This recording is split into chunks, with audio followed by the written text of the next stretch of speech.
look at.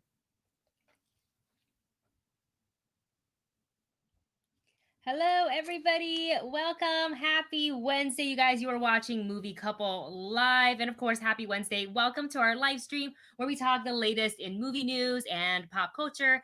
I'm Wendy. I'm Dustin. And on today's live stream, we are talking Emmy nominations. We are also talking about new Mulan and Tenet release date updates. AMC Theaters and Universal Pictures strikes a new deal. Solo 2 is rumored to come out on Disney Plus. And Halloween Horror Night canceled. And San Diego Comic-Con at home recap. Yay. And I actually made a little bit of a mistake. It's not Solo, the rumor of Solo 2. It's a little bit of both. It's going to be the story of Solo 2 is going to be continued on Disney Interesting. Plus. I pulled up some articles about that, so Yeah. we will get right into it. But you guys, hello, how are you? Thank you all for joining us today. And if you guys, I should probably put up the banner. Hold on one second. If you would like to follow us everywhere, not just on YouTube.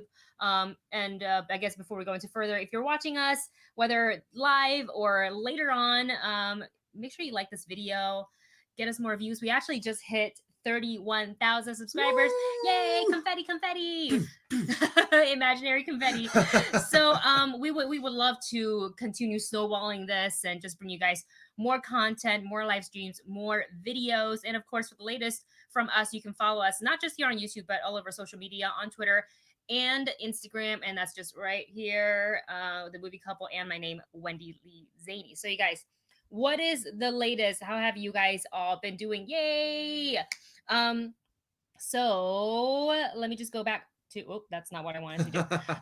What has been the latest thing on our channel, and that is Lovecraft Country trailer reaction, where we gave you guys a 2-in-1. We watched 2 trailers. Well, we watched a trailer and a clip from San Diego Comic-Con, and we are so intrigued by this, and I'm like, how is it not done sooner? It just looks really fantastic.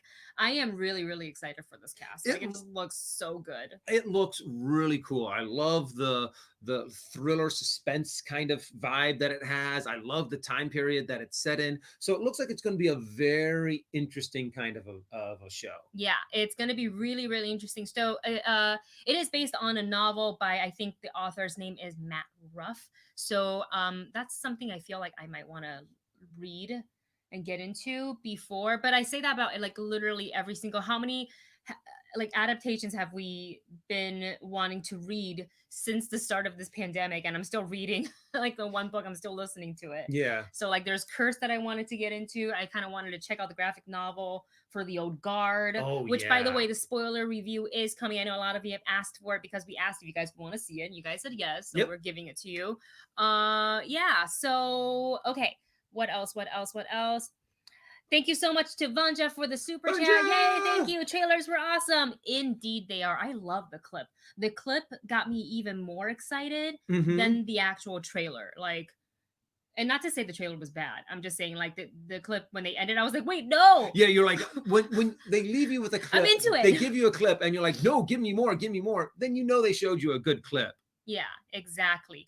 And before we dive into because we have so much to talk about today, you guys, there's Halloween Horror Nights is canceled, and Emmy nominations, and Universal and AMC has a new deal, and the possibility of Solo 2 / the Darth Maul series, and all this. And that's a rumor, by the way. But I do want to do 2 things before we get going.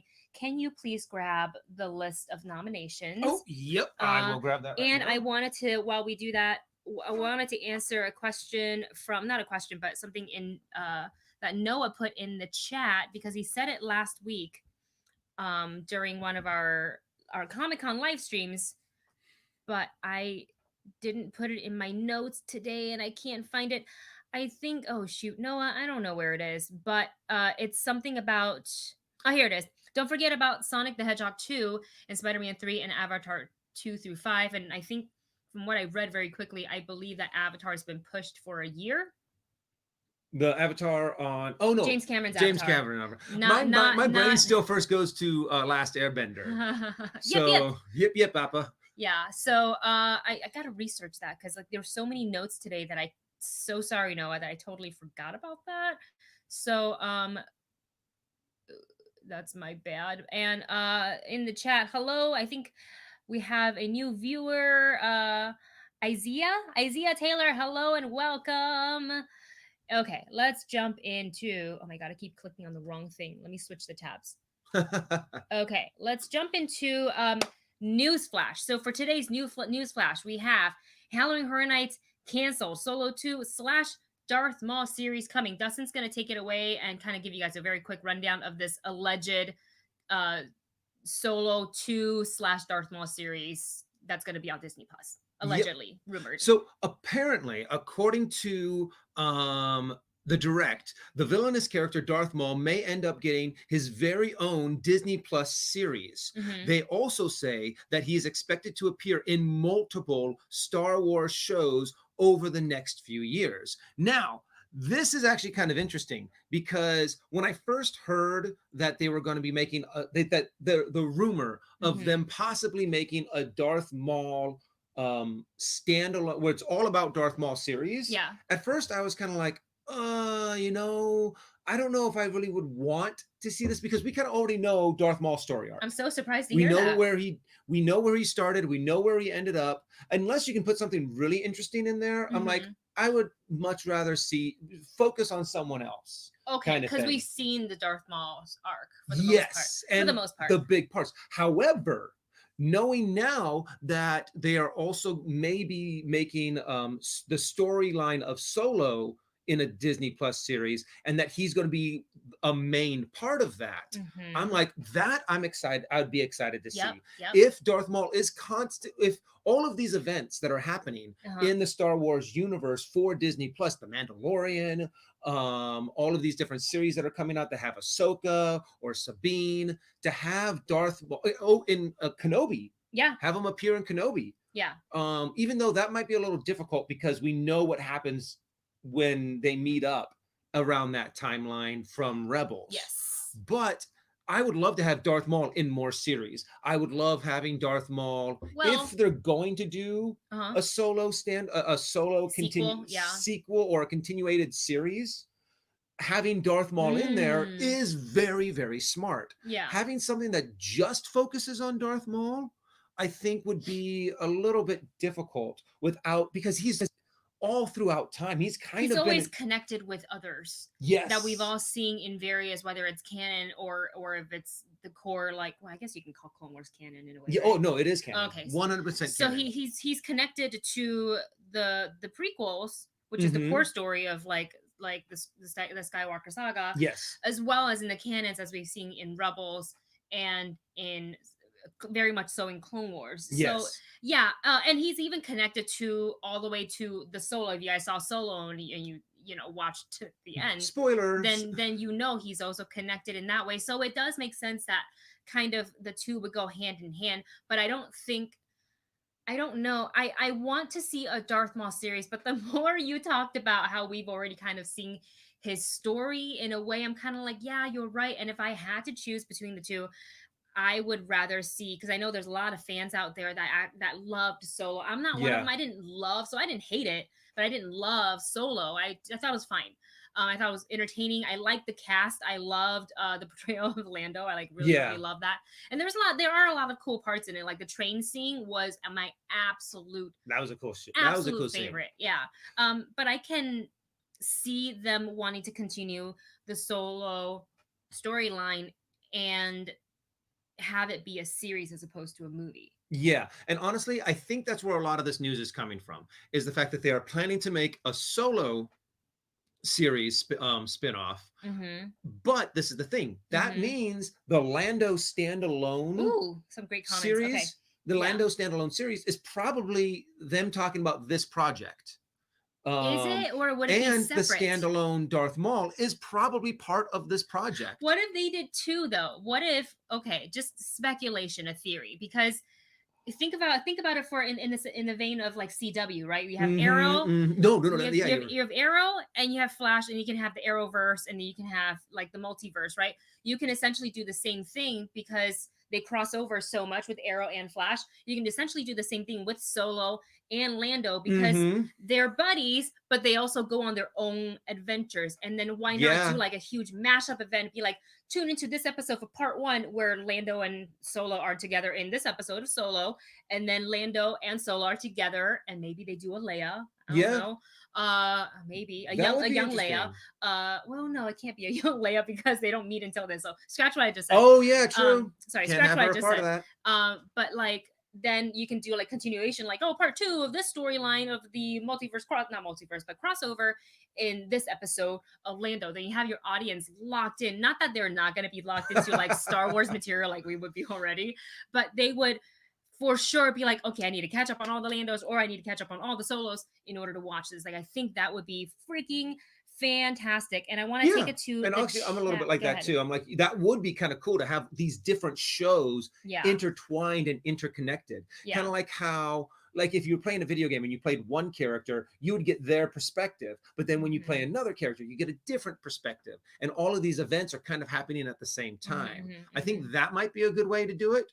But I'm also just excited to see what Disney has, you know? Yeah. So, you know, and I'm curious, you know, it sounds like a really interesting concept to be able to put together and be able to be like, hey, you know what?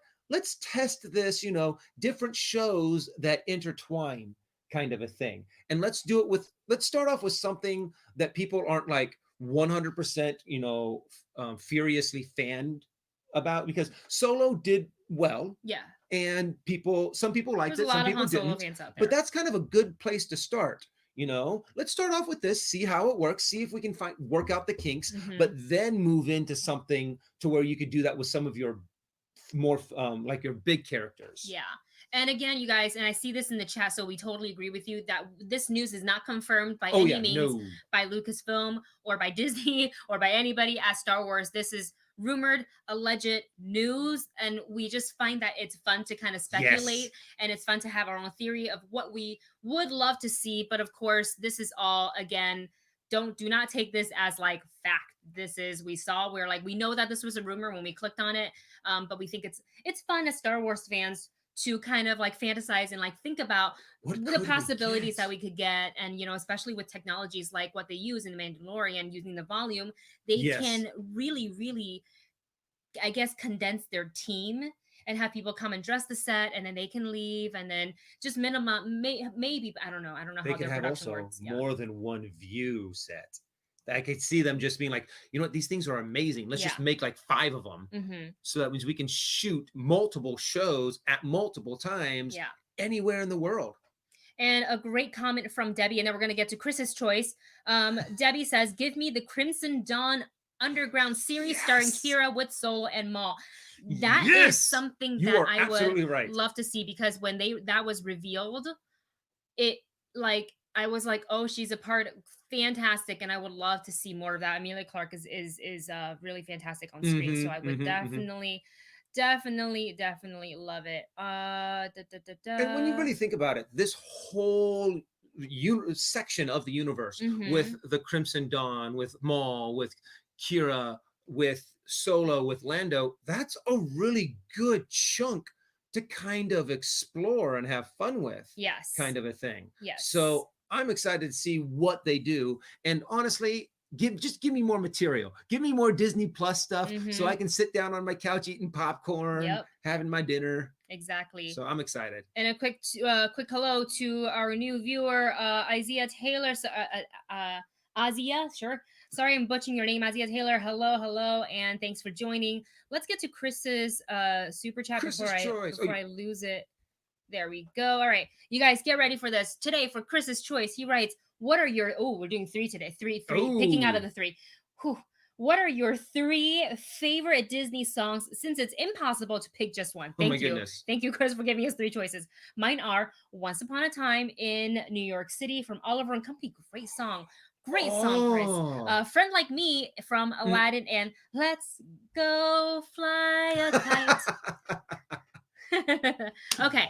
Favorite songs. So listen, from Oliver, the Once Upon a Time in New York City, is that the no? I can't play it for you right now because of copyrights. Oh I yeah, can yeah, play yeah, it for you yeah. after. Where they go like woo hoo hoo or something Favorite like that. songs. I Oh, I love that song too. I loved Oliver and Company when it came out. How I do have to agree with you on my list. mm-hmm.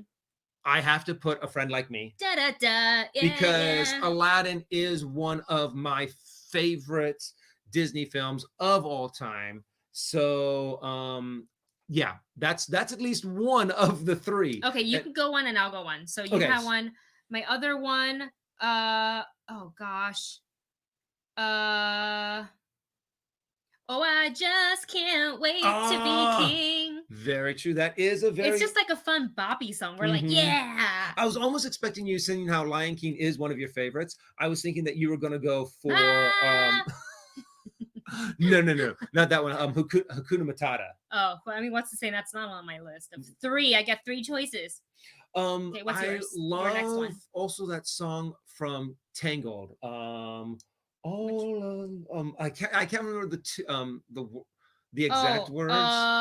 and at last Oh I see yeah, the yeah, light. that one. Yeah. That's one of the songs that I when I heard it for the first time, I was like, I get a little teary. Yeah, And yeah, yeah. you Yeah. were my new dream, Yeah. kind of a thing. Absolutely. And I was like, oh. My next song, it has to go to The Little Mermaid because I love even three choices seems very narrow. The Little Yeah. Mermaid, A Part of Your World. That is the song where, as a child, I would swim around like a friend's pool with your legs crossed like this, so you can kind of pretend you have fins. Even though I did Mhm. get to be a mermaid for a day once, and that was so much fun. And I would kind of like, like you go to the bottom of the pool and then you like reach out like this. And then you come back down, and yeah. So A Part of Your World is my second choice. Now, this might be pushing my luck a little bit because Mhm. it did say Disney songs. It didn't say Disney musical songs, but the Oh, are music they the same? and Okay. songs. Well, I guess no songs. I guess have to be there has to be some singing in it. I was thinking of the orchestra music for The Incredibles. You know, that action-packed kind of the Oh, the song, soundtrack. Oh, the the score. sound, the score. Sure, why not? I will think. Give me a little bit more time, and I'll think of something that is more song-like as opposed I want to to put the musical score. I want to put the entire discography from Aladdin because I just love all the songs. Yeah. So you already said "Friend Like Me," right? Yes. Okay. Well, you can say "Friend Like You" too. No, because we have a combination of six choices together. So I'm not taking away because I love all the Renaissance songs, like anything from The Little Yes. Mermaid, from The Lion King, from Beauty and the Beast, from Aladdin. Gaston. Is that your third one? I'll give you that one. I Okay. love that's a fun song. I'm gonna have to give myself a new song because like my love for these old songs will never die and I listen to them over and over, but I really really really love Into the Unknown. Oh, I really yeah. really love it. That's a really good one too. And so I'm gonna give my third choice to that one. I'm dying to see what you guys are saying in this one. So let's see. Jack says, "Let it go, let it go." Let's see. Oh, we have some viewers from Twitch. Hello, if you're watching from Twitch. Hey, how's it going? Tortilla Thrilla, or is it Tortilla Thrilla? Because of the double L's. Let's see. What else? AMR Nail says, "Why should I worry?" from Oliver and Company is the most underrated Disney song ever. Mm-hmm. Oh, I that's forgot the song. songs from the Goofy movie. Oh, that's right. Why should I worry? Why should I care? That's right. That was the song that I was thinking of from Oliver and Company. That got that I haven't seen that movie in a long time. Now I'm gonna have to go back and watch it. Mother Knows Best says Jack, and then Vanja wants to know when was I a mermaid for a day. I worked with a company called Shiro's Entertainment, and they specialize in underwater entertainment, specifically with mermaids with these beautiful silicone fins. Check them out. It's so Heroes with a she with an S in the beginning. Shiro's Entertainment. Really fantastic photos, and I had the opportunity to kind of hang out with the owner, and she taught me how to be a mermaid. So I got to put on the fins and how to be a mermaid for the day. There is a vlog there, so if you just search in our YouTube channel like Wendy Mermaid or something like that, I don't know, you'll probably find it. It's a very short vlog, like just like under 5 minutes. Nights by Frank Ocean, great song. Oh Frank yeah. Ocean is fantastic. Adam says, "Go the Distance" is also a great song from Hercules. Was that what you're laughing at? Well, yeah. Go the distance. But also I'm like, oh yeah, Hercules. Hercules. The song. What is it? Hook up Zero the zero gladiator, zero to hero. Hercules. That's what it was. Let's see what else. Stardew says "Part of Your World." Mm-hmm. Jack says "Show Yourself." Oh my gosh. Yeah, the song that makes me. It's so cry hard to every just single- pick three. Chris again. Ask What us is- on another day, and I'll have three completely different songs Yes, to choose absolutely. And then I gotta also say, from Adam, any song from Hunchback of Notre Dame, particularly from. Out There, are my favorites. Yeah, Topsy Turvy. Topsy Turvy. Everybody is sounding crazy or something like that. It's been so long. I got that song stuck in my head for so long when I was in high school. Timon Henderson writes "Let It Go" / "Part of Your World" / "See the Stars" from Tangled. Great songs. Oh my God, all the Mulan songs. Oh no, Chris, 3 choices isn't enough. We need more choices. All of Mulan songs. I'll Make a Man Out of You, Reflection, all of them. And the X-nay on the asking for more choices. You only get 3. Debbie writes more Chris's. More Chris's. Yeah, more Chris's choice. Debbie writes "Friend Like Me," a whole new world. Can't wait to be king. Fantastic song. All right. I always was hoping. I was hoping a little bit when they had the new Aladdin movie come out that Genie would be like, you only get 3 wishes, and then Aladdin goes, okay, fine, I wish for more genies. And he'd be like, and a jaw drop, like, I don't know who to do that. Great. That's a great question today, Chris. I see, obviously, because I thought like we were gonna get away with like, 3 choices is more than enough. Yeah. And as I'm starting to go through you guys' comments, and I'm just like, okay. All right. AMR Nail also sent us a super chat. Thank you so much. Hey guys. Thanks, dude. It's not that we already know Darth Maul's story arc, it's that he's a villain. He's not an anti-hero. We can root for anti-heroes like Batman. Hard to see Maul carry a whole series alone. I think that's a great point. No, that is a really good point. That's a great point. Maul is a great character, but yeah, and I think you could have him as a prominent figure in multiple series because he is definitely just one of those characters that is always underneath the underbelly of what's going on, and he's constantly popping up here and there, and I think it's great to have him. I don't think that's why I was a little about having his own series. Yeah, but that is a really good point, dude. That it's kind of hard. I think it'd be kind of hard for him to carry an entire series. Yeah, and also his character arc throughout. So we already know the big jumps in his story arc and in his character arc. We've already seen them, and we probably wouldn't see very many new ones. But to see what he's doing at these times is, a very good story. From Twitch, Tortilla Thrilla writes, "I like Darth Maul's headspace." Great aesthetic. Yeah, very true. No, I really do like what you said, AMR Nail, because I think that's absolutely like true.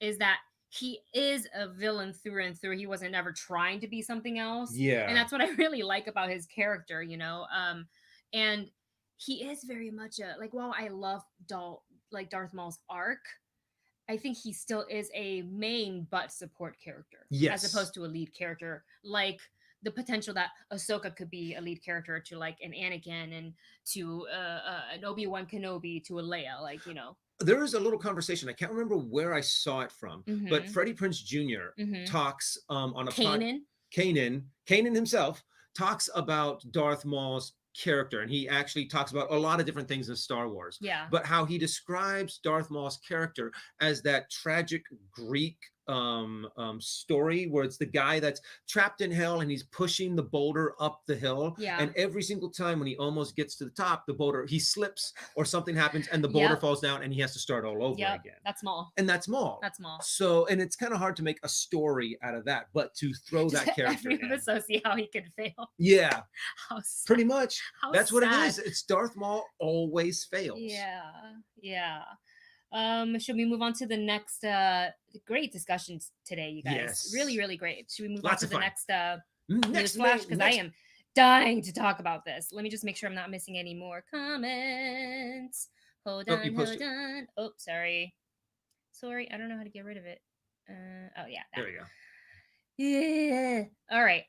Okay. So the next piece of newsflash news is Halloween Horror Nights canceled this year, both in Orlando and here in LA. So this is, I think, the first time in years that it's been canceled. And With 30 years, I think. oh my gosh. So it's been a So while. yeah, and according to this is an article from the Orlando Sentinel. They say Universal Orlando Resort will be focusing exclusively on operating its theme parks for daytime guests using the enhanced health and safety procedures already in place. And the resort says that they know this decision will disappoint their fans and their guests. We're disappointed too, but we look forward to creating an amazing event in 2021. So this was originally scheduled for Orlando. I don't know about the dates for Universal Hollywood, but they were scheduled to go for Halloween Horror Nights September 10th through November 1st. And it would have been the 30th edition of the event. Oh my gosh, how sad. Just like how Disneyland was gonna reopen on its anniversary. Same thing for this. It's not gonna happen this year. And It's I very sad. am really saddened by it. I am also not surprised.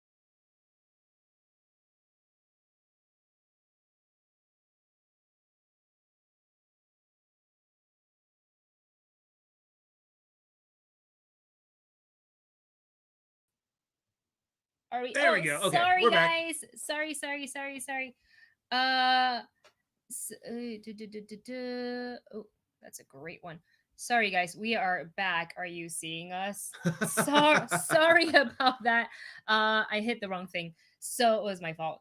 But yeah, with Howling Horror Nights, I have a connection to Howling. We both do because we both worked it as a. It's okay. We both worked it as a character. Yes. So I was in a scare zone. If you've been to Universal Studios Hollywood Horror Night, I was one of the zombies in Terror Tram when they had Terror Tram. And then I was a zombie in the Walking Dead maze. And you can see my face very clearly on one of the Ellen segments because their producer came through.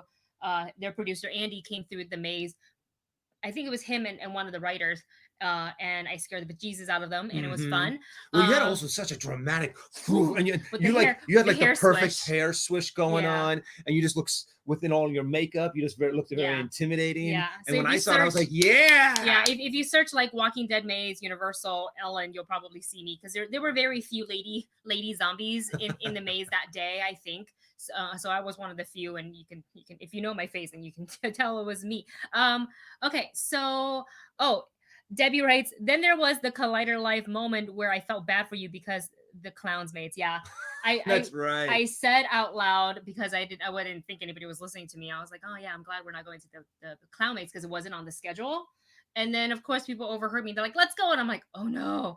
And you would think that for someone who's worked the event would be absolutely okay with clowns. I am never okay with clowns, whether I know the environment I'm working in or not. I'm not comfortable around clowns. I never will be. So having the killer clowns from space like in your face, I was like not with it.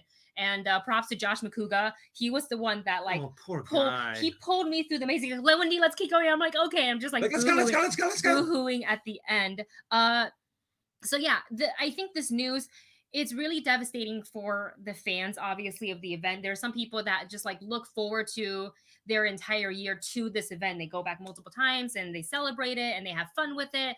And it's so much fun to go into the maze. But I feel really, really terrible for all the seasonal characters, all the employees that would have been counting on this money. Yes. And I was thinking already when the theme parks shut down, I thought, how can they do this safely? Because there's no way. You're in a maze, so you're enclosed, right? Because they build a maze. So unless you're out in the open like a Terror Tram or scare zones, you're enclosed.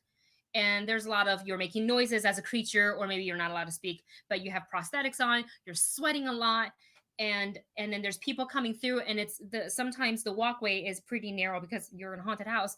So how can they do this safely to make sure people aren't exposed to the virus while still adhering to all the safety protocols like masks. Like, you can't use scare with masks on, like, and everybody has to wear masks. And how's the costume department going to handle? Because there's a huge influx. There's That's so many people involved, like 1,000 Yeah, that's the big at thing. least. Is not just the guest interaction and not just how are you going to coordinate all of this, Yeah. but honestly, yeah, when we would go down after our set was done, after the night was over, and we would go down into the changing rooms that they had, we're all elbow to elbow, shoulder to shoulder. Yeah. You know, everyone's like sweaty and gross, taking off Yeah. their makeup. Half makeup has been smeared all over their face, and you Mhm. know, there's a lot of touching going on. It's trying to get people out of to excuse me, pardon me. So yeah, Yeah. it would be an impossible task, not just from the aspect of the guests, but also all of the employees. So even though I'm super disappointed that it's not going to be I there, feel the worst, absolute worst for our friends who are characters. yes. And I love what Justin just. Oh shoot, Justin, your comment went away. Wait. Wait, no, it's up. No, I know it's up, but there was another one. I was gonna lead into it, but it's all right. Okay. So thank you so much to Justin for your super chat. Who writes, "Were there any shows slash actors you felt got snubbed by the Emmys? I felt The Boys were shamefully snubbed. Agree with you on that. I Mhm. cannot believe Anton Starr from it, and Tom Polfrey. I'm gonna mess up all these names from Ozark didn't get nominated. My thoughts. Absolutely agree with you. There were definitely some snubs. There's some that we're very excited for, but there are some snubs. We're gonna get to that Yes. at the end of the show for sure. So Justin, I hope you can hang out with us towards the end of the show. We're gonna definitely discuss the Emmys, and we have a Yeah. go ahead. Well, if you want to answer, one of the things that one of the people that we thought were snubbed was shoot, her name from Watchmen, the lead. Oh, Regina King. Regina King. Why Thank you did you very save much. that for our discussion? Well, I know, but he wanted to know someone that we thought was snubbed. So that is answering the question, but Where's we'll our get into list? more details. Yeah, Regina And- King was, I feel like, was snubbed out of Best Actress in a drama A series. nomination, yeah, because for she sure. did an amazing For job in sure. that show. Oh wait, no, she's here. Huh? Outstanding lead actress in a limited series or TV movie, Oh, Regina King. We okay. take that back. Take She that back. is rightfully Because I looked under nominated. drama series for her name, but yeah, okay, nope, she got nominated. But we do agree with you. I think the Boys. I was actually really surprised that it wasn't up there. Yeah, I was really surprised. So yeah. And you guys get ready for the Emmy topics. We want to see what you guys are saying. Some of the nominations you're super excited for, and some of the nominations you're kind of like, well, what about this one? So once we gets toward to that segment of the show, go ahead and start listing in the comment section or in the chat your like favorite nominations and yours and the snubs as well. And thank you so much to Justin for sending in a super chat. And to Ricky, can I find Ricky's super chat?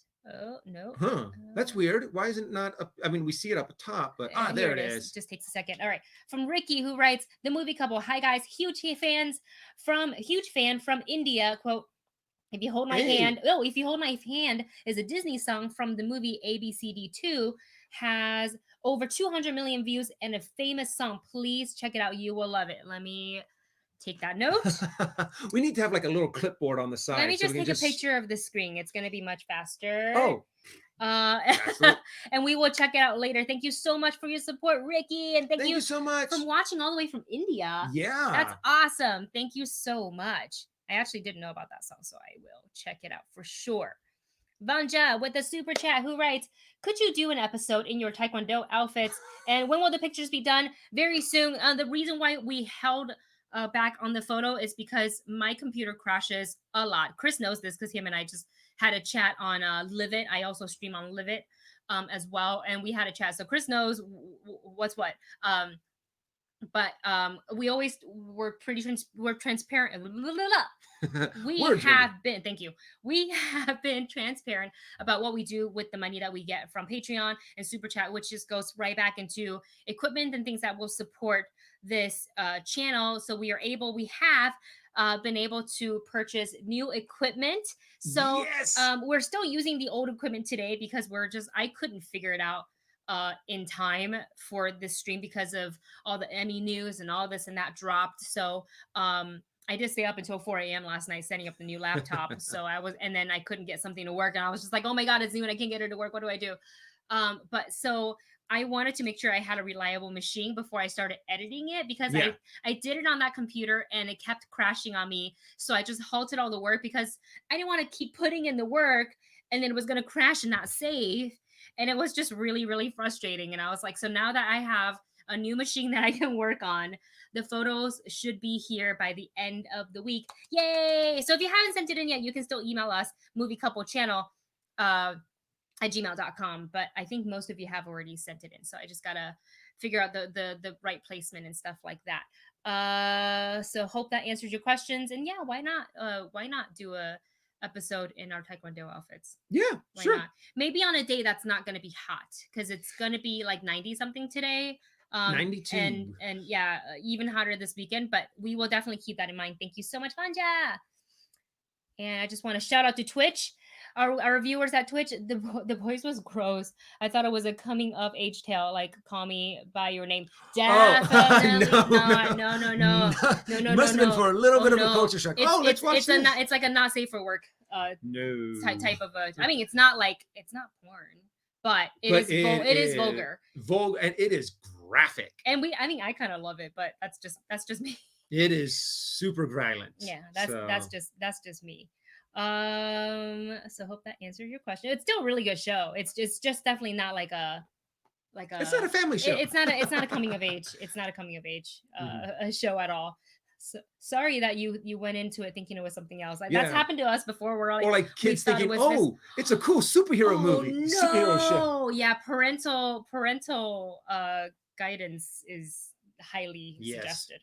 Okay, and another super chat from Chris, who writes, one more really hard one. Oh no. What are your most emotional Disney moments? Mine are taking a tour of Disneyland as a cast member, standing in Walt's apartment and working the World of Color, seeing Genie after Robin Williams died. Just thinking about it makes me like tear up. Emotional? It depends on what you mean by emotional. I think it could be anything that's linked to Disney. Well, okay. Wendy and I are big Disney fans. Okay. So there's two things that kind of hit me hard. So one I good. think I know what you're gonna. One good and one bad. I think that's what you're gonna say, and I was gonna go with the same one. So you go ahead and. Okay, so you tell the one that I think that we're both gonna say. Okay. Also, my brother was very big with Disney. We loved huge fan of Disney. And he got, he proposed in front of the castle, and we always loved going to Disneyland as a family. So the year my brother died of cancer 8 years ago, but the year after he had passed away, on the day of his death, we went to Disneyland, and it was just being there at that time. Knowing that this is a place that David loved, knowing that this was a place, just that whole day, it was exciting because we were celebrating him, but just emotionally and just draining throughout the entire day. And there was a point to where we went on the train, and we just sat on the train and just went around Disneyland for a few times because we were just so emotionally exhausted. Yeah. But Disneyland holds a lot of memories, good and bad. And we also have another amazing memory that always makes me smile. Should I go get it? Yes, I'll go get it. Go get it. And I will tell the story because I love telling the story. As you know, Wendy and I are huge Disney fans. So for years while we were dating, we were always like, oh, we should go and get a caricature of ourselves. Go get a character. We should do it this, then. And we're always putting it off. Well, the year that I decided to propose to Wendy was on our anniversary. So we went to Disneyland, and I had planned ahead of time to have the caricature people there and ready for us when we came out of Pirates of the Caribbean. So we now have, That's where I proposed. That's where then after that we went to the Blue Bayou to celebrate for dinner. Can I tell you how I single-handedly almost ruined the entire proposal? We both woke up feeling a little under the weather, and like Oh, we Dustin were was both sick as saying, dogs. yeah, we as Dustin was saying that we always go to Disney on an anniversary for my birthday. He's like, "What do you want to do?" Disneyland. That's not going to happen this year, and that is okay. I want to do something fun virtually, and still working on how that's going to work out. So on the morning of, I was kind of like, I don't really want to go, and he was like, "What?" No. Yeah, he's like, "No, we have to go," and I was like, It's our anniversary. It's a tradition. We have to do it. I mean, why wouldn't we go? Even though I'm like, ugh, I'm like, no, I'm not feeling good myself. I'm like, no, we have to go. Yeah. He was like, wait, we're going. I was like, okay, we're definitely going. So we go on Pirates, and I was just being like a sour puss that day because I didn't feel good. So I kind of took it out on him. And then like after Pirates, he's like, let's go do a caricature. And I was like, there's always a long line. I don't want to do it because it's every year we do this, and every year we have to wait. And we always forget to call. And then he's like, well, let's just ask. And I was like, okay, sure. And from my perspective, he walked up and he's like, hi, we would like to see if we can get a caricature done. And what I didn't notice was the person who, not the artist, but the person who was coordinating like where you would sit and take your money and stuff like that. He went, yes, we have a seat right over here for you. Like he looked at what Dustin was wearing, acknowledged the fact that this was the guy who's been planning the proposal and he was coming around this time, and we sat right away. And I was like, oh, right away. And then of course we sat for like half an hour because they have to, sketch the photo and color and all that stuff. So just me not feeling good the whole time, just like but anyways, long story short, this is like the best proposal memory ever because we got, let me see if I can get the whole picture in there. So it's a character of Dustin and I, and notice how little I am because he is down on one knee and his head is still taller than mine, which is kind of like real life. And it says, will you marry me? And then I get to fill in what I actually said, which is, of course, it's yes. And that is, and it has the date there and our names. And that's what we wore on the day. And the thing is, since we were sick, we were running late. So then when we get to the parking structure, I was like, I've got to go to the bathroom. So I go to the bathroom and call them. And like, we're running late. This is what we're wearing. And they're like, it's okay. I'm sure they're so used to it. Like the things never go right. The oblivious girl who's kind of like, la, la, la, la, la. I'm at Disneyland. But we have a lot of just really emotional memories with Disneyland. A lot of personal connection. That's the top two. I would say that's the top two. And yes, she said yes. I said yes. Yay! 6 years later, yay! I love what Jack put down. It's like, it's a tradition. It's a tradition. Adam says, oh my goodness, you got a portrait proposal. I love shooting those.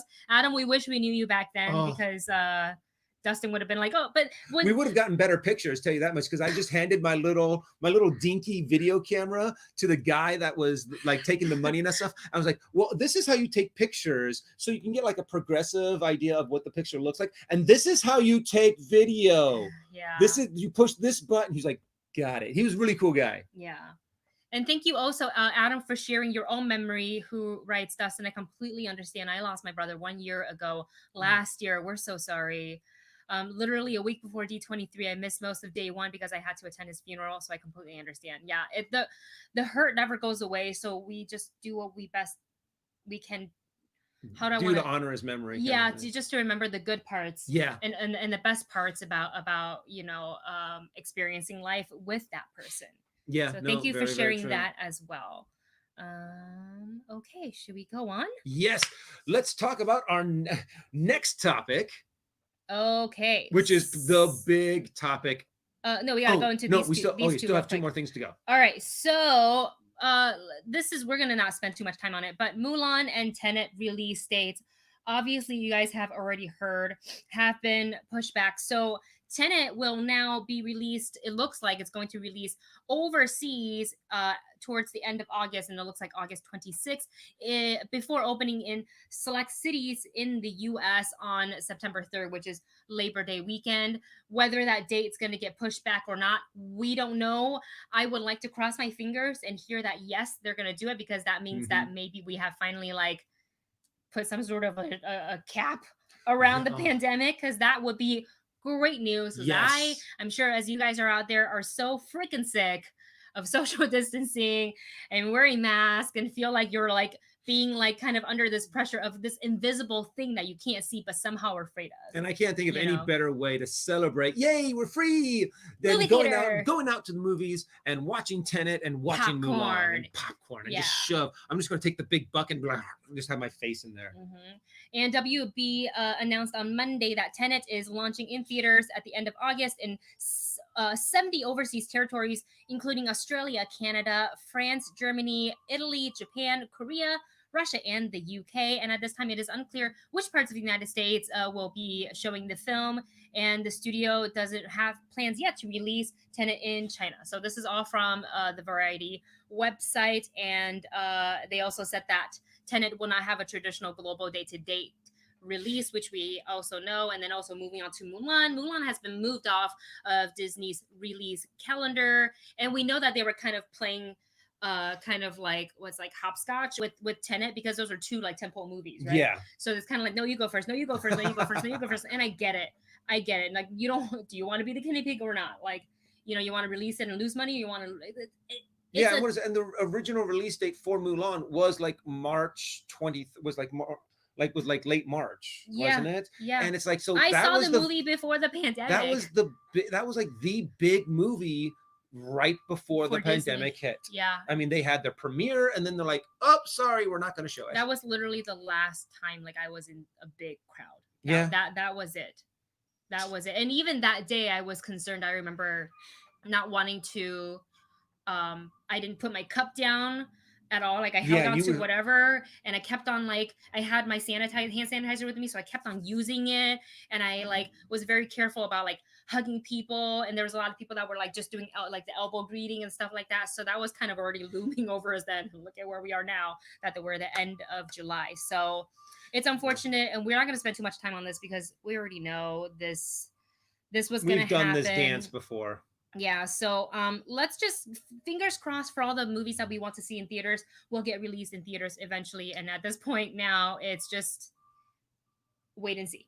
It's all wait and see. Yeah, very true. Moving on to speaking of movies and movie theaters, AMC theaters and Universal Pictures reached a new deal. Do you want to take this one, or do you want me to? Oh, you can do it. I mean, so you guys remember when the CEO of AMC put out a statement that their theaters, the AMC theaters, will no longer show any Universal movies because they didn't respect the the release date and the window of a theatrical release to VOD. Now it looks like they have reached a new deal where it's going to enable the studio, specifically Universal, to release new movies on PVOD, which is Premium Video on Demand, within 3 weeks of their debut. So normally it would take 75 to 90 days for it to hit PVOD. So now Universal will have the option to put out its movies on digital platforms, rental services, and whatnot after they've been in theaters for 17 days. So the question is, yeah, I know it's short. Less than it's short. Usually it's about 3 months. Yeah, now it's like 3 weeks. More or less, yeah. So the question is, will the other theaters such as Regal, Cinemark, follow this new model? And there's this great article too on Variety about this, of like all the questions, like 5-6 questions you have about this model. And it's really, really great read. So I suggest you check that out. And also, according to Deadline, this was an exclusive to Deadline, Cineworld, who owns Regal, told them that quote, we do not see any business sense in this model regarding the 17-day window. And the owner of Cineworld also said, quote, while we don't know the full details and we are always analyzing any move in the industry, we will analyze it. People need to be aware that the first big movie from Universal is coming only in 6 months, so there is no pressure here. But we clearly see this as a wrong move at the wrong time. Clearly, we're not changing our policy with regards to showing only movies that are respecting theatrical windows. So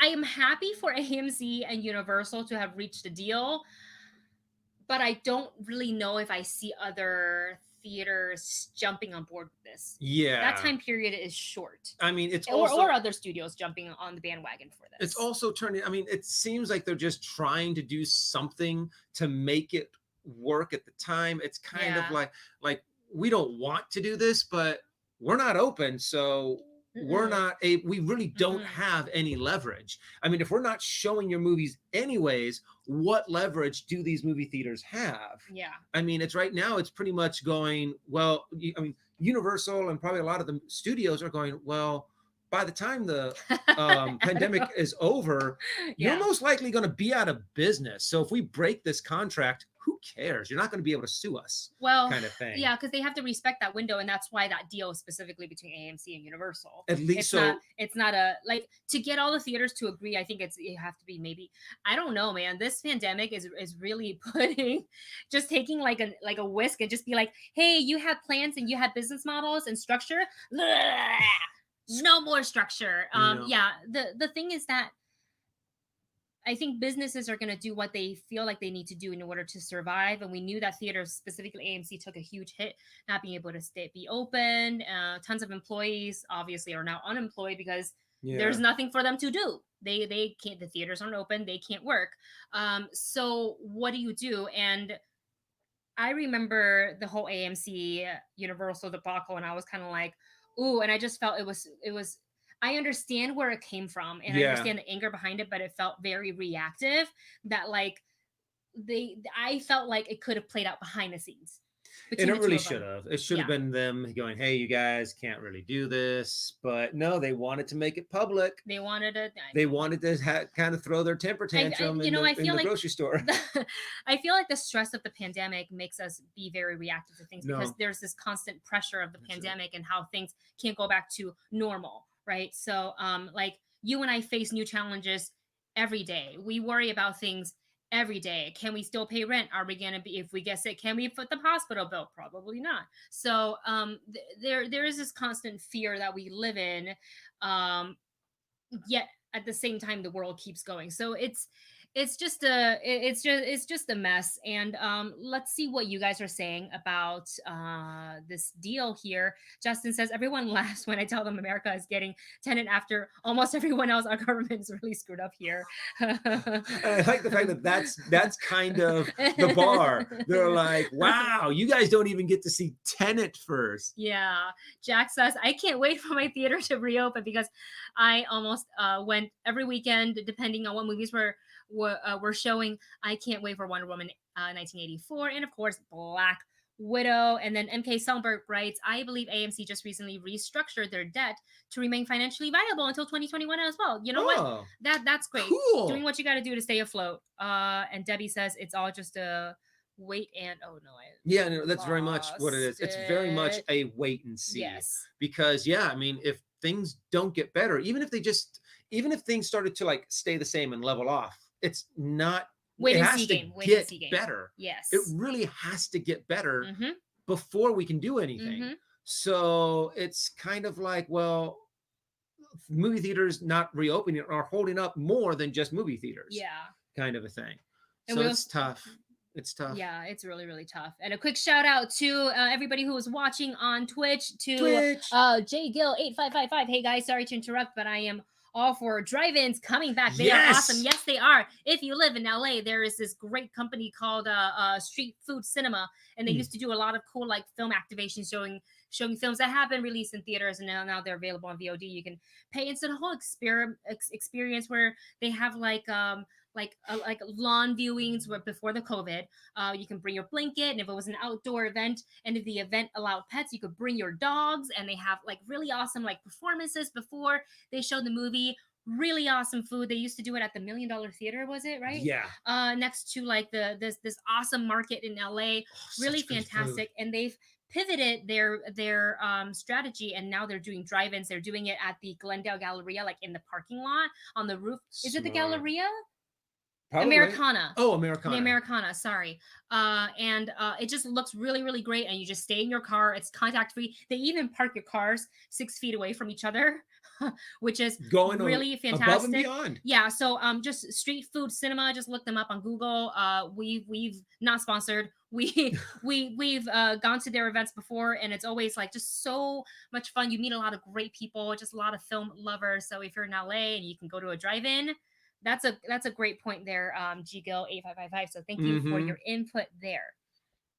Okay, All right, shall we move on to the Emmys? Emmys. This is Emmys. going to be the Oh big wait, topic of the just day. Gil, I think, makes it easier to pronounce. Okay, Gil. Sorry about that. I want to be respectful and say their full, Yeah. screening just in case. But I'm happy to know because last stream when we had Demos who gave us $100 in super chat. Thank you so much. Thank you so much. Yeah, that's I said all going towards the computer and the equipment we just bought. yeah.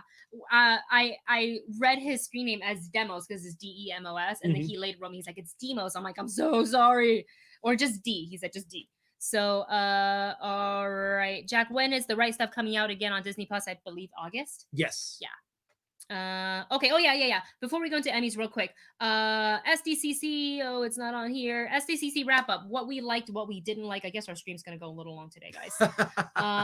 SDCC. So you guys saw what we kind of did. We toyed with it this year since everybody was experiencing Comic-Con at home, which means no standing in line for Hall H, paying Mhm. overpriced for stale hot dog in Hall H, and Really this old and that. pizzas. And you can kind of, my favorite part about this Comic Con, even though I miss kind of like seeing friends and hanging out with people, meeting new Mhm. friends and things like that, my favorite part about the way they put all the panels online is that you can watch it whenever. For example, That was really smart. there was one panel that we wanted to see, and then there was another panel we wanted to see. They were both at the same time, and I'm like, I can't watch at the same time. In real life, if this was SDCC, I would have missed it. It's one or the other. Yeah. In this one, I can watch one and I can click on it on the other one later. So I literally can just go down the rabbit hole of watching panel after panel after panel and not missing a thing. So we might kind of want to do a very quick recap of what some of our favorite panels were, and here's what like the list of, and it's all on our channel. We were We able did to a live bunch of them. stream We did a couple of them. everything. We watched the What We Do in the Shadows panel, The Right Stuff, Bill and Ted Face the Music, The New Mutants, and The Dragon Prince. Do you have any of your favorites? Now, each one of these actually has something different Yes. that makes them all cool and unique. Right off the top, Mhm. I would have to say that my favorite was the Bill and Ted panel because of the way it was structured, Mhm. the way it was edited, the way that they did each little box of people's Zoom. I was like, Yeah.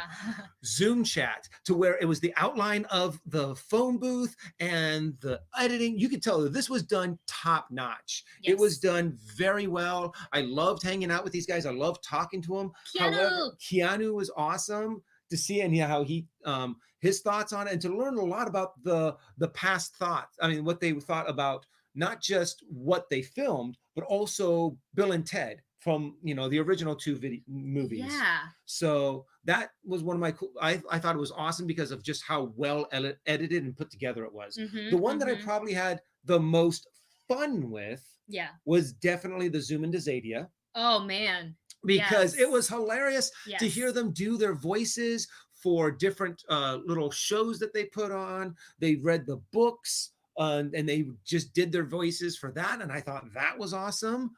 However, I also loved just hanging out with the people from What We Do in the Shadows. Yeah. So What We Do in the Shadows, we didn't get any sort of like sneak peek or new clips, obviously, because we're in a pandemic, so there's no production going on.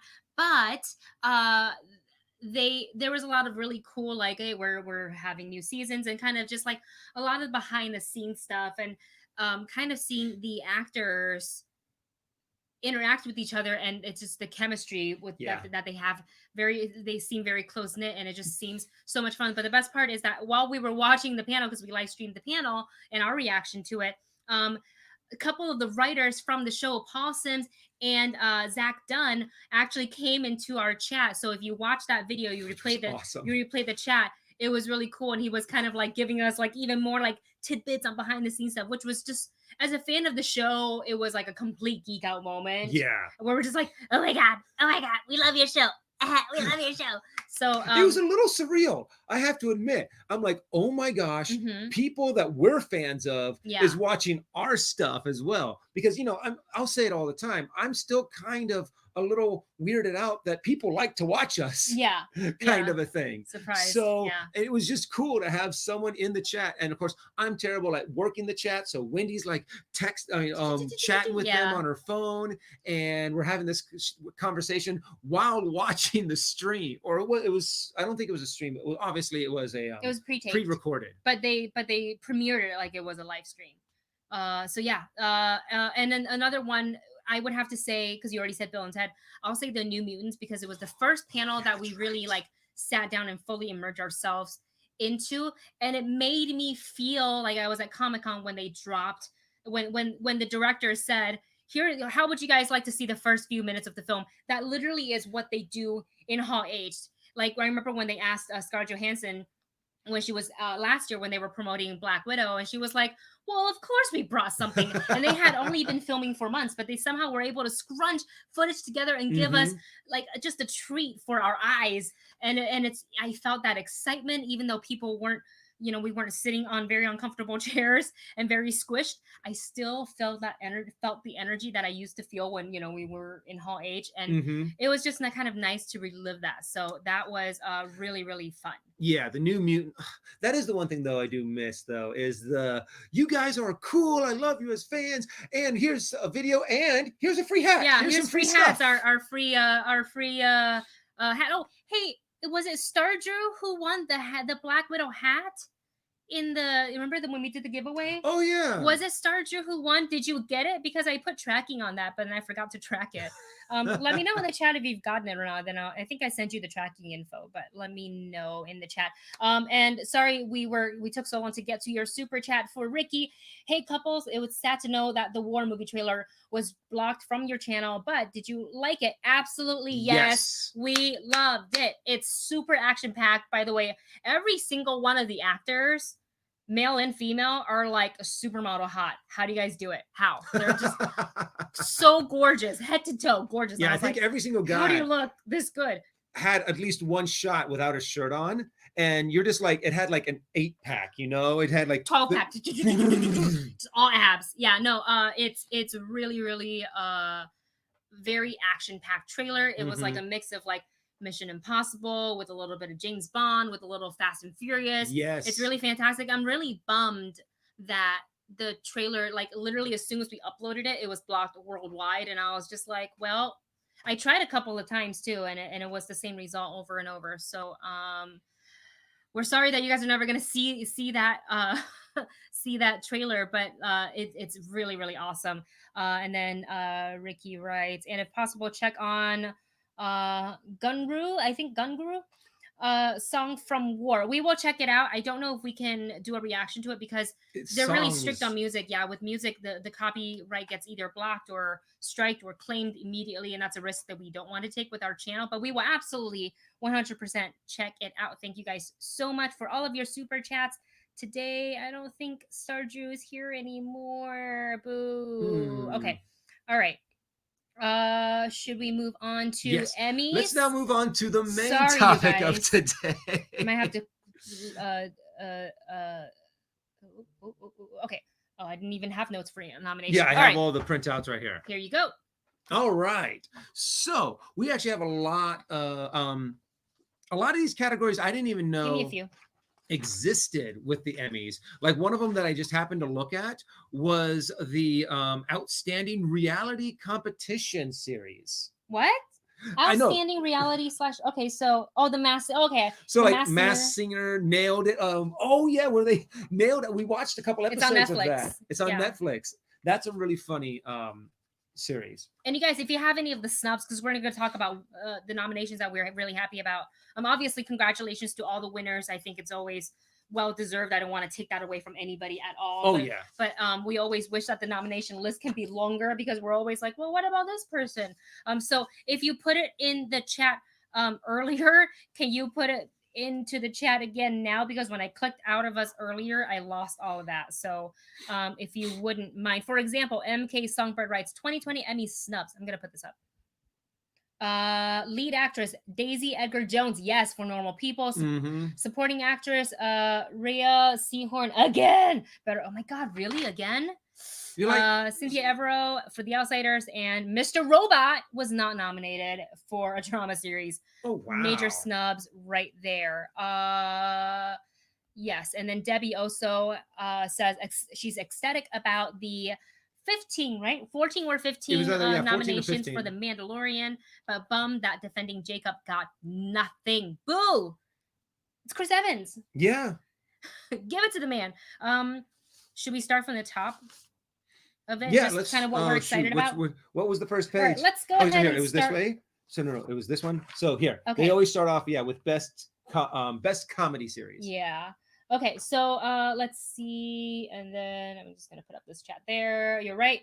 They forgot Mr. Robot existed. I forgot that it was eligible because I binged it during quarantine and think a pandemic made Emmy forget it. It's kind of hard that like in timelines, everything is kind of messed up. Yeah. Okay, so for outstanding comedy series, Curb Your Enthusiasm, yay. Dead to Me, yay. The Good Place is one of our favorite shows. Yes! Amazing I'm Insecure, so excited for The Good Place. The Kominsky Method, The Marvelous Mrs. Maisel, Schitt's Creek, and What We Do in the Shadows. Obviously, we're fans of What We Do in the Shadows, of The Good Place. Super, super, super happy for those nominations. I don't Everybody know on this one. list, I'm really happy about. I don't know which one I would want to win. I want either Good Place or What We Do in the Shadows. Those are my two personal favorites. But I don't know. I mean, if one of those won, I don't know if I'd be like, yes, but the other one. Yeah. So it's always really hard when you have like a couple of them on here that you're just like, these are some really good choices. Yes. And then for outstanding drama series, Better Call Saul, The Crown, Handmaid's Tale, Killing Eve. God, I love that show so much. Handmaid's Tale, The Mandalorian, Ozark, Stranger Things, and Succession. The one thing, I don't know, I might catch flack for this, but whatever, it's the internet. The one thing that, and I don't know what show I would switch this out with, but like, I don't know about Stranger Things being on this one. Well, season 3 it's a great show. Really we're obsessed with it. We love it, but I think there are a lot of other drama series that really probably could fit into that category block a little bit better. Don't get me wrong, Stranger Things is awesome, but I think there's a couple other ones that probably could fit in there a little bit better than Stranger Things. Yes. They might have done that mainly because it was more popular, kind of a thing. It's not a popularity contest. Actually, more or less, it kind of is, especially when it comes to awards. Even though it shouldn't be. Yeah. And then outstanding lead actor in a limited series or TV movie, Jeremy Irons for The Watchmen, Hugh Jackman for Bad Education. Oh, yes. That was really good. Paul Mescal for Normal People, Jeremy Pope for Hollywood, and Mark Ruffalo for I Know This Much Is True. Those are some good choices. If you guys haven't seen Bad Education yet, you gotta watch it. It's so good. And then Jeremy Irons did a really good job in Watchmen too. I mean, when does he not? Yeah, true. He's Jeremy Irons. Yeah. He's Scar. He's Scar. Outstanding lead actress in a limited series or TV movie, Cate Blanchett for Mrs. America, great show. Shira Haas for Unorthodox, Regina King for The Watchmen, Octavia Spencer for Self-Made, and Kerry Washington for Little Fires Everywhere. 100% with everything on this list. And I don't want to go too much further because I don't know if probably Octavia Spencer. She's great. Yeah, or Regina King. Those two really pop out to me. They did an amazing job in their series. How is it that Elizabeth Moss is not? Did they miss the timeline for Handmaid's Tale? No, it should have been. She didn't get nominated. No, she's not nominated. Oh, that's interesting. That's interesting. Yeah. But has she won already for? She probably has won already. So I guess, but like, where? Let me. You're still like good at what? I don't know. Yeah, true. And then let's see what else. Outstanding lead actor in a comedy series: Anthony Anderson in Blackish, Don Cheadle in Black Monday, Ted Danson for The Good Place, Michael Douglas for the Kominsky Method, Eugene Levy for or is it Levy or Levi for Schitt's Creek, and Rami Youssef for Rami. Really great nominations there. Let's see. I want to go to the chat and see. Well, in the meantime, while you're looking up at the chat, we still have some of the other ones here for outstanding reality competition series. We have The Masked Singer, nailed it. RuPaul's Drag Race, Top Chef, and The Voice. The two that I think stand out the best on this one is RuPaul. Yes. Oh, it's such a fun show. Mm-hmm. It's such a fun show. And it's kind of a guilty pleasure, but nailed it. Nailed it. I thought was really a really funny twist. I think the top contender is probably RuPaul's Drag Race, because it's just a really fantastic show. And then I would say the runner up to get it, maybe The Masked Singer. Really? Yeah, I would think so. I think a lot of people are really into that show. Oh, I thought it was, no offense, but I thought it was a little I gotta plug in the computer. I thought it was a little script. Well, technically all reality shows are pretty well super scripted and planned out, but this seemed a little too much to me. And it was fun, and it was kind of fun to play the who is behind the mask game. But I was right about Joey Fatone. I found it a little too gimmicky for my taste. Yeah. But if that was your thing and you love The Masked Singer, then kudos to you. Go ahead and enjoy it. Watch season 1 and 2. So all yours. But the next one was Outstanding Variety Talk Series. So there's The Daily Show with Trevor Noah, like that one. Full Frontal with Samantha Bee. There's Jimmy Kimmel Live. Last Week Tonight with John Oliver, and The Late Show with Stephen Colbert. All of these. Yes. All of these should win. Give them all. Give them all an Emmy. You get an Emmy, and you get an Emmy. Out of all of these, the one that I probably watched the most is Last Week Tonight, because with John Oliver, I watch it as like the night it comes out. Yeah. I love all of his videos. Mm-hmm. I love all of the subjects that he talks about. They seem very very good deep dives. Yeah, well researched. Yeah, well researched. Even though you laugh a lot, it's funny. You have this weird feeling when you come away of laughing at the subject, but then also feeling like, oh my God, we're all gonna die. Yeah. So it's a very weird kind of feeling that he gives you. Yeah. But all of these shows are amazing to watch. Stardew is back in the chat. Did you get your hat? Oh yeah. Let me see. Hold on. Let me see if I can find it. And while I'm searching through the comment, Stardew, Black Widow did not have a panel this year. We were talking about last year's Comic-Con, not this year. And thank you to True Choice Story. Hey, welcome back. Biggest snub. MJ Rodriguez for Pose. How dare they? And India Moore for Pose. Two of the best. Completely snubbed. Absolutely agree. Yeah, that's man, Pose is a really, really freaking good show. Was anybody nominated from Pose? I don't think anything got nominated. I don't even think that got nominated. What did I do with the? Oh, I put it over there. I don't think anything got nominated from that show. Is it because they missed the deadline, or maybe maybe they didn't? Oh no, Billy Porter for Pose. Oh, okay. Look, Billy Porter is great. I freaking love Billy Porter, but one nomination from this show only. Well, it's tough. When you have only so many nominations to give out, every year there's always snubs every single year, but yeah, sometimes you're just like, what the hell? No, not happy about that at all. Yeah, that's actually, I'm like, I didn't realize it when I was first looking through this, but now that I am, I'm really surprised, because everybody's like obsessed with Pose. What is it like? Yeah, but that's a big snub. Let's hear. What are some of the other categories that we have? Oh, so we've also got Outstanding Limited Series. Now, without even reading it, I already know what I want to win. What? As soon as it came out. Yeah. As soon as I was like, oh yeah, they better give this at least a nomination. And oops, put these over here. That is, of course, Watchmen. Yeah, Watchmen was, I'm like, this was amazingly done, epically put together, brilliantly executed. Wait, what are you talking about? Outstanding Limited Series. Okay. So these were the nominations: Little Fires Everywhere. Haven't finished watching it. Miss America. No spoilers, please. Unbelievable, Unorthodox, and Watchmen. We're rooting for I'm rooting for Watchmen. Yeah, for the Watchmen for sure. We really, really loved it. I feel like what is considered a limited series? Is it just It's like only shorter when they like they shorter only have seasons? one season. So the reason why, like, for Okay, example, okay. Mandalorian isn't nominated for Mm-hmm. limited is because they plan to do season 2, season Mm-hmm. 3. Mm-hmm. But with Watchmen, it was only planned for that one series and season, and that's it. They Got it. what is it? Even the writer, director, and every producers of the show were like, no, no, no, no. This is only meant for one season. So yeah, that's what it means when by limited. Okay. It doesn't go on and on and on. Like so many shows out there. Got it. Okay, I'm just looking up at. Sorry, I just need to find something about the hat. Hmm? Oh, it wasn't Stardew, it was Cassia. Sorry Oh, for the confusion.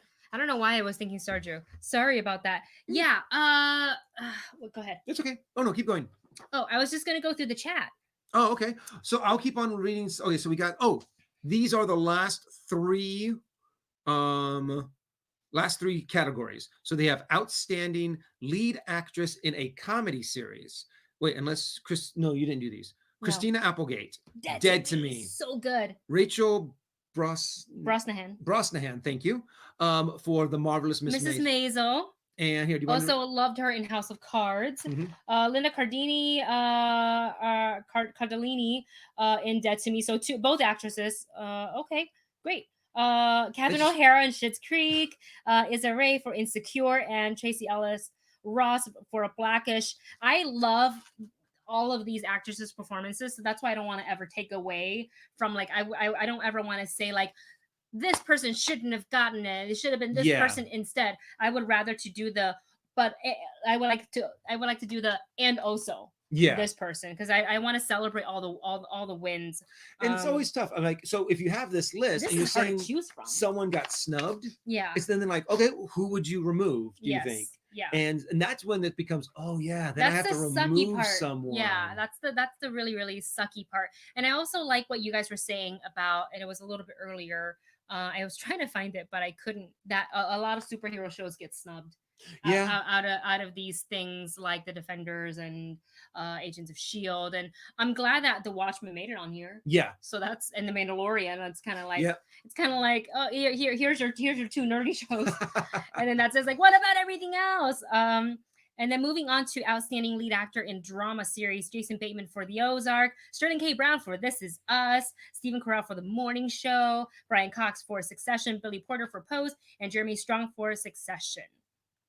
And then just to finish, we already did this one. Okay, and to round off the nominations, outstanding lead actress in a drama series, Jennifer Aniston for The Morning Show, Olivia Colman for The Crown, absolutely love her, Jodie Comer for Killing Eve, I love that show so much, Laura Linney for Ozark, Sandra Oh for Killing Eve, and Zendaya for Euphoria. I'm super excited for Sandra Oh and Zendaya in that category. Yeah. Like if you haven't watched Killing Eve or Euphoria, you gotta watch it. It's so good. They're definitely not the same kind of show. But I binged Killing Eve, all of its first season, I think on my plane ride over to New Zealand. Oh wow. Because I had always wanted to watch it, never had the time. And I have a hard time falling asleep for a long period of time on planes because I'm just uncomfortable. So when I saw it, I was like, oh, Killing Eve. And like right off the bat hooked me in the first episode. It's so good. You gotta watch it. It's excellent. Vancha says he was an extra in Succession. Oh. That's cool. That's really, really cool. And then Blade GTR has a great question there. Hey, everyone. I wonder if Watchmen and Mandalorian were included because the studios behind them, because of the studios behind them, HBO and Disney. I mean... Well, true. I mean, you can always... I mean, that's honestly, since they were so big and very popular, it makes sense for them to kind of be able to grease the palms a little bit of the... of what is that? It's not an academy. It's the but the group that puts all of the nominations together. But I don't know. I mean, very possible. I don't like the terminology. I gotta disagree with the terminology. Grease the palm. It sounds slimy, and I don't like it. And that also suggests bribery. Right. I don't mean it like that. That's not what we're talking about here at all. But I mean, maybe to the effect of there are large platforms, so more people absorb those shows. maybe in that sense as to like an indie label or something, or like Yeah. a, something like that. Maybe in that way. But a lot of great nominations, a lot of snubs, especially for Pose. Like I honestly did not realize that at all. Yeah, not a. I don't think. Yeah, there was not a single Billy thing. Porter, Oh that's yeah, it. Billy Porter, and Billy that's it. Porter, and like God, if can you imagine if he didn't get it? Flip the table. How dare they? Bye bye, new computer. No, this isn't the new computer. It's okay. Oh yeah, sure. Well, you guys. Dark Crystal. Oh, That was something. I remember seeing that. Well, as you were going, I was scrolling through. I was like, oh yeah, when you're done talking, I wanted to mention that, but then my memory sucks. But yeah, Dark Crystal got nothing. And then it kind of does also fit into that category. that nerd category. Not the well, yeah, it does fit into the nerd category, but it also falls into the category of motion capture. So kind of like what, puppets aren't allowed to win an Emmy? Or like the actors behind the voice of the puppets. Yeah. I mean, if you watch the documentary on how Dark Crystal, the Age of Resistance was made, and you find out what the voice actors had to do to get their voices synced up with everyone, and with the puppets and the camera and the person who's actually like in the, because like for example, what is it? There's Olgra. While you're speaking of that, go ahead, continue. The girl that there was the actor that had the Olgra suit on, but then you had the puppeteers working the face, and then you had the actor that was supplying the voice. And it's kind of like, do you know how difficult that is? Yeah. I mean, me just doing a little puppet and trying to match the lip flap on hello, it's really tough. Yeah, so that's a huge bummer. And like we love Dark Crystals, and it's so much work. It really requires a lot of people and really great teamwork for a series like Dark Crystal to come together, because of the puppeteering. Like it's not just a one person man puppet, it's you have somebody controlling the mouth, somebody doing the voice. Same thing with the Mandalorian. They have a lot, they have a lot of creatures on the show that requires the same kind of technology. And it's like, I feel like we need to get away from, like, if you don't see the human actor in front of the camera, therefore they're not like really actors. It's kind of like, no, they still are. Why don't you recognize them, whether it's a mocap or a stunt or a creature or a puppet? Honestly, I think what they should probably do is create this is a unique category. So unique performance category, unique special effects category. Yeah. And those are just the two new categories. And in there, you can put mocap director, you can put the puppeteers, you can put stunt performers, you can put, that is where since you don't have a specific category for them, put them in that unique category kind of a thing. So Tara's in here, Hollywood is full of anti-puppets. And speaking of some wins, and we're gonna go back to some snubs, is Debbie writes Giancarlo Esposito and Taika Waititi were nominated for The Mandalorian. Yay!